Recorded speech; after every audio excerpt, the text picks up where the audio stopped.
on the roadway. This is providing me 3 printouts of the definitions of the words in the Motor Vehicle Code and the Supreme Court ruling. Didn't you swear an oath to uphold the Constitution and the law of the land? The Supreme Court is the highest law in the land. So that one decision that I showed you should be enough for you to either go and look at what I'm presenting again and give a deeper, more detailed look at it, or to understand that we have no interaction right now. Because like I said, there's many Supreme Court cases on file. That is the law we're supposed to follow in this country. We can have disagreements in local court, but these have already been decided upon. The Supreme Court will hear my case as well if you guys bring charges, because I will take it there. You will be bringing charges. Sure.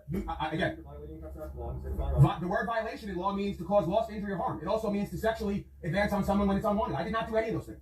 So, again, we have to get our words and terms in line with the definitions of what we all are. He's like, damn, does violations really mean that? That's what he's saying right now. Does violations really mean that? Agreeing on here is the English language. We cannot use words and not agree on the definition. I'm not making up my own definition. The state of Colorado is a whole other discussion. And furthermore, it doesn't even come into this because, like I said, any roadways federally, the people, a man, a woman has a right to use the public roadways to travel from point A to point B. It's been ruled on. You cannot have a government organization who's supposed to work for the people come in to tax the people to use what is the people. That is fraud.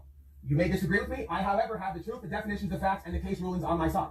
So like I said, if you bring charges forth, I expect you to show up on the day of whatever the proceeding will be, and then I expect you to show up at the Supreme Court proceeding, and we will have a discussion in front of whoever needs to be there about what I have the right to do and not do, since you seem to believe you have a right to stop me and take up my time.